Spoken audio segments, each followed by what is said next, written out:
Hello, good morning students.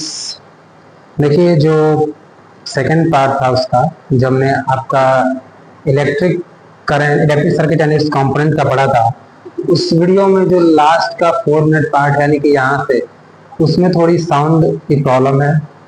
सो मैं चाहता हूँ कि उसको एक बार और आपको एक्सप्लेन कर दूँ ताकि आपको उसमें कोई दिक्कत ना आए। देखो, आप यहाँ पर हम बात करते हैं कंडक्टर और इंसुलेटर की। ये कंडक्टर क्या होता है और इंसुलेटर क्या होता है? हमने बताया था वो कंडक्टर वो ऐसे मटेरियल होते हैं जिनसे आपका इलेक्ट्रिक करंट इजीली फ्लो करता है, उससे हम लोग कंडक्टर कहते हैं। और इंसुलेटर क्या होता है भाई? तो जिससे क्या होता है, आपका इलेक्ट्रिक करंट इजिली फ्लो नहीं करता, इलेक्ट्रिक करंट के फ्लो को वो रेजिस्ट करता है, वो इलेक्ट्रिक करंट को फ्लो नहीं होने देता है, उसे इंसुलेटर कहते हैं।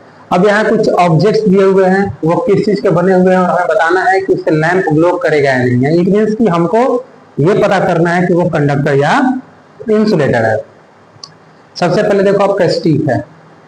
क्लियर? स्टिक है आपका।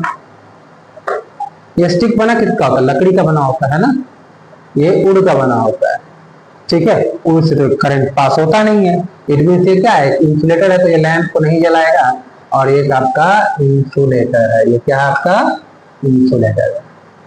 सिमिलरली स्केल प्लास्टिक का बना होता है, इससे भी सेम ही होगा कि लैंप ग्लो नहीं करेगा। और ये भी क्या है आपका? ये भी एक इंसुलेटर है।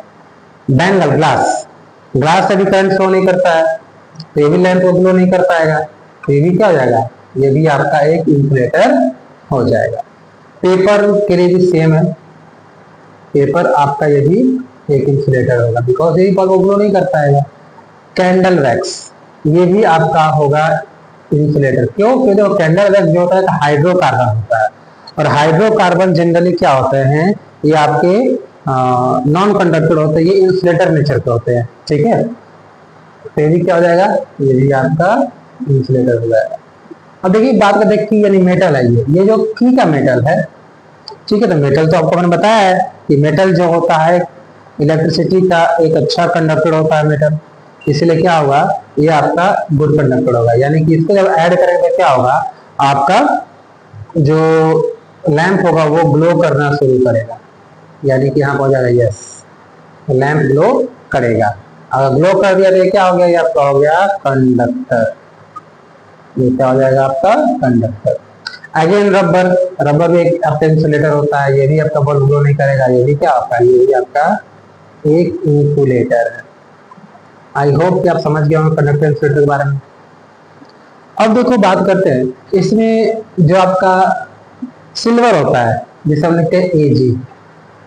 ये सिल्वर जो होता है ना, सबसे बेस्ट कंडक्टर होता है इलेक्ट्रिसिटी का। इसके बाद आता है आपका कॉपर, इसके बाद आता है आपका गोल्ड, ठीक है। उसके बाद क्या आता है? आपका गोल्ड। देखो, सिल्वर और कॉपर गोल्ड तीनों क्या है? इलेक्ट्रिसिटी के सबसे बेस्ट कंडक्टर्स है। तीनों इलेक्ट्रिसिटी के सबसे बेस्ट कंडक्टर्स है। क्लियर? अब देखो, लेकिन हम लोग कॉमनली किसका यूज करते हैं? कॉपर का। क्यों? क्योंकि काफी अबंडेंट अमाउंट में अवेलेबल होता है, मतलब ज्यादा मात्रा में मिलता भी है, और प्लस क्या है, ये थोड़ा सस्ता भी होता है। फिर इसका लो कॉस्ट भी क्या लो होता है, जिसके कारण से क्या होता है कि इसको कोई भी आसानी से अफोर्ड कर सकता है। इसीलिए क्या होता है, हम लोग मेनली किसका यूज करते हैं? कॉपर वायर का ही यूज करते हैं। Clear?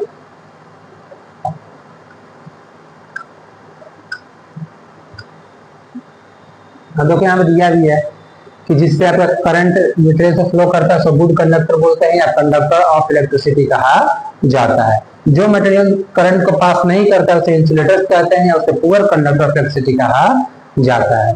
Same year board, silver copper gold best electrical conductor होते हैं, लेकिन वायर बनाने के लिए मेनली कॉपर का यूज किया जाता है, क्योंकि कंपैरेटिवली इसका कॉस्ट कैसा होता है? लोअर होता है, एंड अबंडेंट सप्लाई, मतलब इजीली सप्लाई होता है और बहुत मात्रा में मिलता है।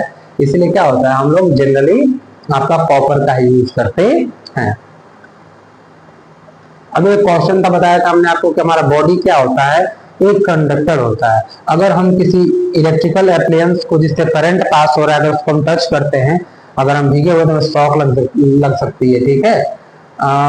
और बॉडी में अगर शॉक लगेगा तो उससे क्या हो सकता है? आपका शॉक लगने के कारण हमारी डेथ भी हो सकती है, बिकॉज क्योंकि वो कितना ज्यादा इंजर करेगा हमें, ये हमको नहीं पता है कितना इंजर्ड कर सकता है हमको। तो ये इंजरी काफी सीवियर भी हो सकती है और नॉर्मल भी हो सकती है। ठीक है, इसीलिए हमें क्या करना चाहिए, किसी भी इलेक्ट्रिकल एप्लायंस को हमें ध्यान से हैंडल करना चाहिए, उसमें उसको छेड़छाड़ नहीं करना चाहिए। अगर वो कहीं पर उसका लीकेज है आपका इलेक्ट्रिसिटी का, ठीक है, तो उसे क्या करना चाहिए, अगर इंसुलेशन डैमेज हो गया है, प्लग टूटा हुआ है या कहीं इलेक्ट्रिसिटी का लीकेज है, इट मीन अर्थिंग ले रहा है, तो हमें उस जगह पर नहीं जाना चाहिए। ठीक है, क्योंकि इससे हमको शॉक लग सकता है। अब देखो, इसमें मैंने आपको बताया था दो चीज, एसी एंड डीसी। ये एसी क्या होता है, मैंने बताया था एसी आपका एक ऐसा इलेक्ट्रिक करंट होता है जो कि जनरेटर जो होता है जनरेटर, ये जनरेटर के द्वारा इसको बनाया जाता है। ये एसी आपका ऐसा करंट है जिसको जनरेटर से बनाया जाता है। और डीसी जो बैटरी प्रोड्यूस करता है, डीसी कौन प्रोड्यूस करता है, बैटरी प्रोड्यूस करता है।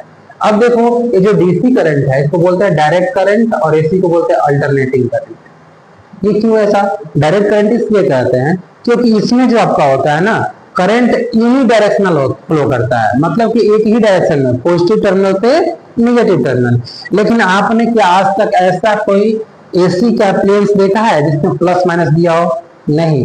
क्योंकि उसमें क्या होता है एसी में, ये आपका करंट हर एक हाफ जो आपका साइकिल होता है उसके बाद चेंज हो जाता है, उसका पोल चेंज हो जाता है, जो प्लस है वो माइनस हो जाता है, जो माइनस है वो प्लस हो जाता है।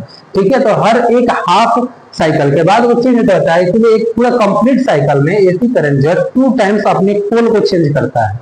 ठीक है, इसीलिए इसको हम लोग अल्टरनेटिंग करंट कहते हैं।